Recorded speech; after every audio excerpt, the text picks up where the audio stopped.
फैजाबाद लोकसभा से बसपा प्रत्याशी सच्चिदानंद पांडे ने भी किया नामांकन के दौरान प्रदेश अध्यक्ष विश्वनाथ पाल भी रहे मौजूद।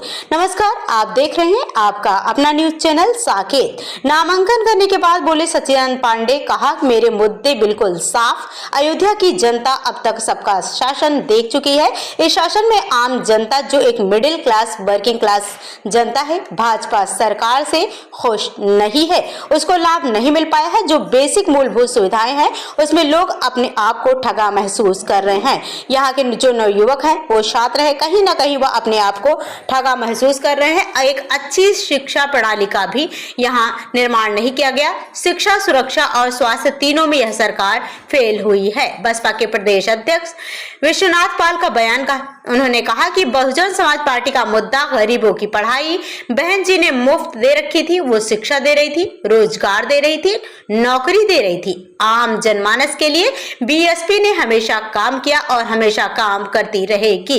इंडिया गठबंधन पर विश्वनाथ पाल ने कहा कोई गठबंधन नहीं है। 2022 में सपा के साथ जयंत चौधरी थे, ओम प्रकाश राजभर थे, संजय चौहान थे, पल्लवी पटेल थी, दारा सिंह चौहान थे, स्वामी प्रसाद मौर्य थे। आज उनके साथ कोई दिखाई नहीं पड़ रहा है। उस गठबंधन का कोई मतलब नहीं है। बसपा का गठबंधन जनता के साथ है। इसी गठबंधन के बल पर 2007 में बसपा की सरकार बनी थी। इसी गठबंधन के बल पर देश में बहुजन समाज पार्टी बनकर आई और यह आगे भी उभर कर सामने आएगी। देखिए, आज हमने जो है सिंगल सेट में नामांकन दाखिल किया है।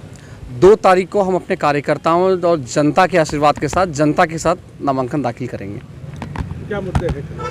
देखिए, मुद्दे बहुत साफ है, जनता के मुद्दे हैं जो जनता ने स्वयं मुझे दिए हैं मुद्दे, जैसे स्वास्थ्य, शिक्षा, सुरक्षा, युवा रोजगार और युवाओं के लिए स्किल डेवलपमेंट। ये सारे 5 मुद्दे हैं। मेरा मानना है और जनता का मानना है, अगर हमने ईमानदारी से अगर इन 5 मुद्दों पे काम कर लिया तो लोकसभा जो अपनी अयोध्या है, फैजाबाद है, इसका विकास निश्चित है और असली में वही विकास होगा। जनता के बीच में आप देखिए, जनता, मैं आपको बताऊं, कोई भी जनता हो, किसी भी क्लास की जनता हो, चाहे वो गरीब तबके का आदमी हो या कोई भी एक अमीर तबके का आदमी हो, आज के डेट में इस सरकार से सभी लोग परेशान हैं। परेशान इसलिए हैं जो जुमलेबाजी ये सरकार ने किया है, वो जुमलेबाजी कहीं ग्राउंड पे नहीं दिखता लोगों को। तो जनता का ये मानना है, ये विश्वास है कि कोई ऐसा प्रत्याशी आए जो कम से कम ईमानदारी से अगर वो 5 साल भी काम कर दे तो असली में अयोध्या का विकास होगा। क्योंकि अभी क्या है, लोगों ने बोला कि राम मंदिर बन गया, ये विकास नहीं है। तो मैंने बोला बिल्कुल विकास है।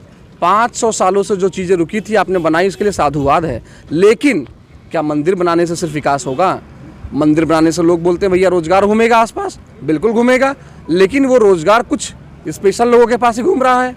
वो यहाँ की जनता तो आज के डेट में होटलों में वेटरी का काम खाली कर रही है। आप समझिए, यहाँ होटल बाहर के लोग खोल रहे हैं और यहाँ की जो मूलभूत जनता है वो सिर्फ वेटर का काम कर रही है।